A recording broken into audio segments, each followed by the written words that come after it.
ए मेरे वतन के लोगों, जरा आंख में भर लो पानी। जो शहीद हुए हैं उनकी जरा याद करो कुर्बानी। उन अमर शहीदों के प्रति श्रद्धा एवं सम्मान व्यक्त करने के लिए जिन्होंने देश के नाम पर अपने आप को बलिदान कर दिया, उन महान आत्माओं ने हमारे राष्ट्र के गौरव तथा देश के निवासियों के स्वाभिमान के रक्षार्थ अपने जीवन का उत्सर्ग कर दिया।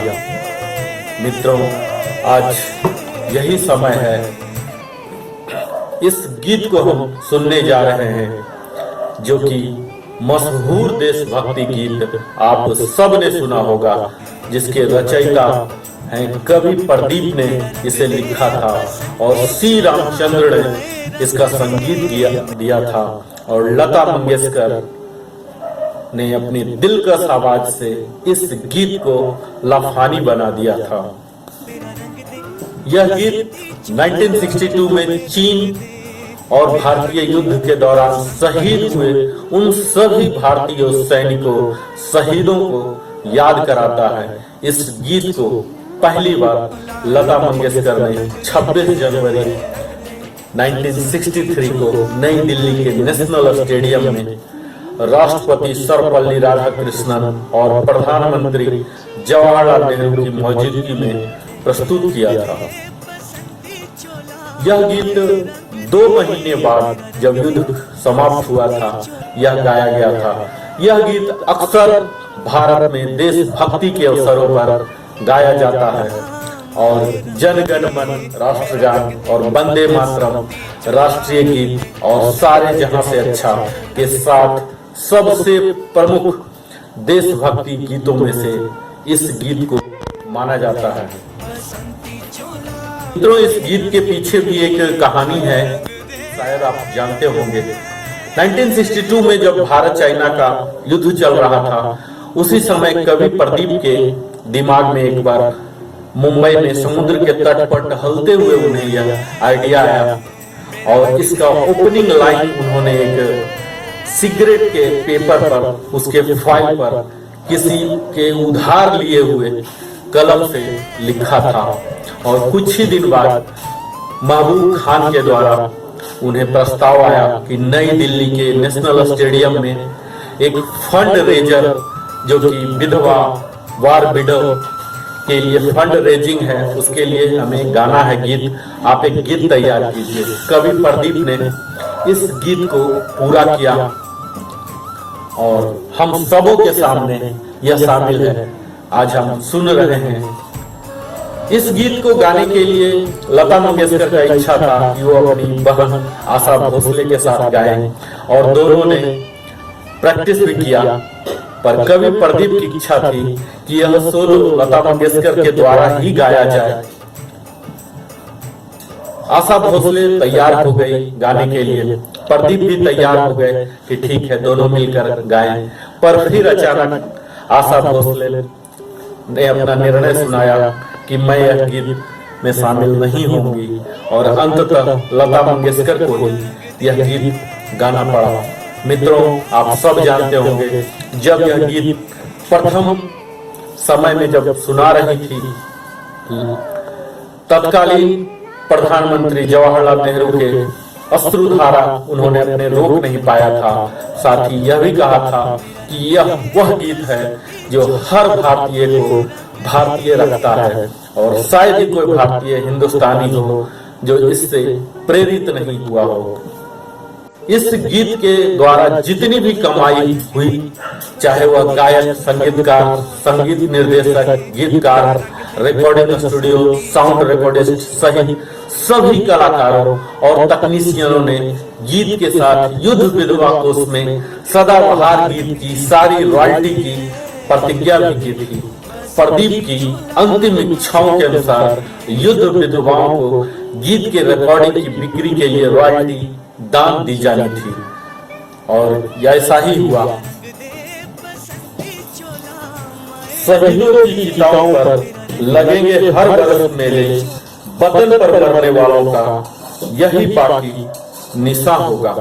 तो आइए मित्रों, आज इसी मधुर संगीत को हम एक उभरते हुए कलाकार से सुनने जा रहे हैं।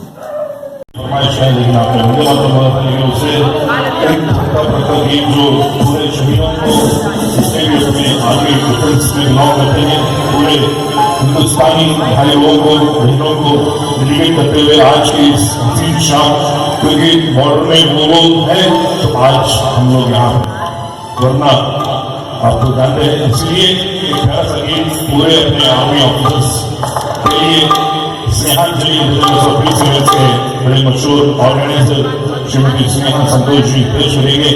वो गीत जो कुमारी लता मंगेशकर जी को बेहतरीन अवार्ड मिला है, पुरस्कार मिला है, वो गीत आज आपके बीच में पेश करने वाली है।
कह गए कि अब मरते हैं, खुश रहना देश के प्यारों, खुश रहना देश के प्यारों,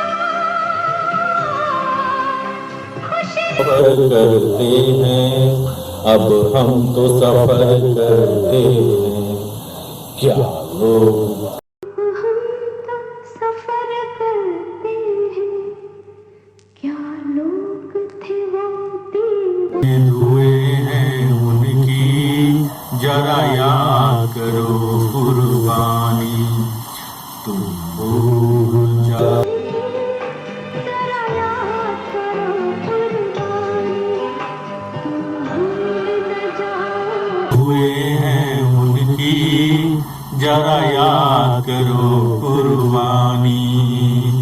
जय हिंद।